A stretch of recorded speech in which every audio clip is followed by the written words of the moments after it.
இலங்கை நாடாளுமன்ற தேர்தலில் பிரதமர் வேட்பாளருக்கு போட்டியிட தீர்மானித்துள்ள ராஜபக்சே வெற்றி பெற வாய்ப்பில்லை என அரசியல் நோக்கர்கள் கருத்து தெரிவித்துள்ளனர். இலங்கையில் அடுத்த மாதம் 17ஆம் தேதி நாடாளுமன்ற தேர்தல் நடைபெறுகிறது. இதில் இலங்கை சுதந்திரா கட்சி சார்பில் பிரதமர் வேட்பாளருக்கு போட்டியிட மஹிந்த ராஜபக்சே திட்டமிட்டுள்ளார். அதற்கு அதிபர் மைத்ரிபால சிறிசேன ஒப்புதல் அளித்துள்ளார். இந்நிலையில் ராஜபக்சேவை முற்றிலும் வீழ்த்தும் வகையில் புதிய கூட்டணியை அமைக்க தற்போதைய பிரதமர் ரணில் விக்ரமசிங்கே வியூகம் அமைத்துள்ளார். அவரது தலைமையிலான ஐக்கிய தேசிய முன்னணியில் ஸ்ரீலங்கா முஸ்லிம் காங்கிரஸ், சரத் பொன்சேகாவின் ஜனநாயக கட்சி, தமிழ் தேசிய கூட்டமைப்பு உட்பட பல கட்சிகள் இணைய வாய்ப்புள்ளதாக கருதப்படுகிறது. இலங்கையின் பல தரப்பு மக்கள் ராஜபக்சே மீது கொண்ட அதிருப்தி இன்னும் மாறவில்லை என்பதால் நாடாளுமன்ற தேர்தலில் அவர் வெற்றி பெற வாய்ப்பில்லை என்று இந்திய அமைதிப்படையின் முன்னாள் உளவு பிரிவு அதிகாரி கர்னல் ஹரிஹரன் தெரிவித்துள்ளார். போன முறை 60 லட்சம் மக்கள் ராஜபக்சே எதிர்த்து ஓட்டளித்தார்கள்.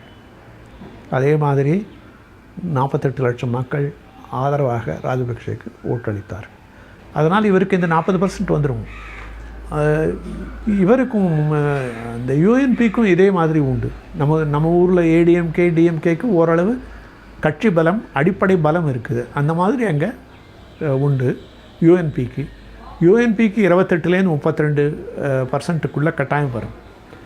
அதற்கு மேல் ஒரு 15% யார் பண்ணுவாங்க அதை பொறுத்தது.